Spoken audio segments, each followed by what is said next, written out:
બાવળા સિટીના વરસાદી પાણી ઢેડાળ ગામમાં ઘૂસી જતા પૂરની સ્થિતિ બની છે। બંને તળાવો ઓવરફ્લો થયા છે। રસ્તાઓ પર ઘૂંટણસમું પાણી ભરાઈ ગયું છે। અમદાવાદ જિલ્લાના બાવળા સિટીમાં ગઈકાલે આખો દિવસ અને મોડી રાત સુધી વરસેલા ભારે વરસાદના કારણે આસપાસના વિસ્તારોમાં પાણીની વ્યાપક અસર જોવા મળી રહી છે। ખાસ કરીને ઢેડાળ ગામમાં બાવળા સિટીનું વરસાદી પાણી સમગ્ર ગામમાં ફરી વળ્યું છે। ગામમાં આવેલા બંને તળાવો સંપૂર્ણપણે ઓવરફ્લો થઈ ગયા છે। ચાકોડ અને માળકોલને બાવળા સાથે જોડતા મુખ્ય રસ્તાઓ પર ઘૂંટણસમું પાણી ભરાઈ ગયું છે।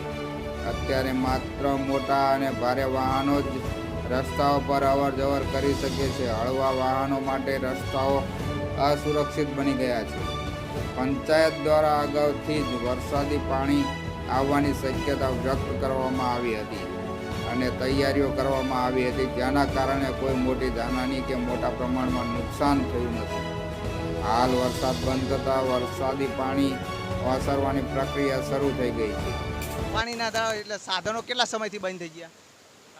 કાલ રાતના સાધનો બંધ થઈ ગયા છે અને ઘરોમાં પાણી ઘૂસી ગયા છે અને ક્યાંય અવર જવર રહી નથી। આશરે કેટલા ઘરોની અંદર પાણી ભર્યું છે? આશરે 80 થી 90 ઘરોમાં પાણી ગરી ગયા છે નીચાણવાળા વિસ્તારમાં। અને આપ જોઈ રહ્યા છો બાવળાનું પાણી કે અહીં આવી ગયું છે। આજ લગભગ છેલ્લા 3 વર્ષથી આની આ પરિસ્થિતિ છે। ગયા 2 વર્ષમાં તો લગભગ 7 દિવસની અંદર આવતું હતું, પણ આ વર્ષે 12 કલાકની અંદર આ બધું પાણી ભરાઈ ગયું છે। આના કારણે બધાના વ્યાપાર ધંધા બંધ થઈ ગયા છે, શૈક્ષણિક કાર્ય પણ બંધ થઈ ગયું છે અને બધા બેરોજગાર થઈ ગયા છે। અત્યારે કોઈ તંત્ર દ્વારા 3 વર્ષથી આવું ને આવી પરિસ્થિતિ છે, તંત્ર દ્વારા કંઈ જ કરવામાં આવ્યું નથી।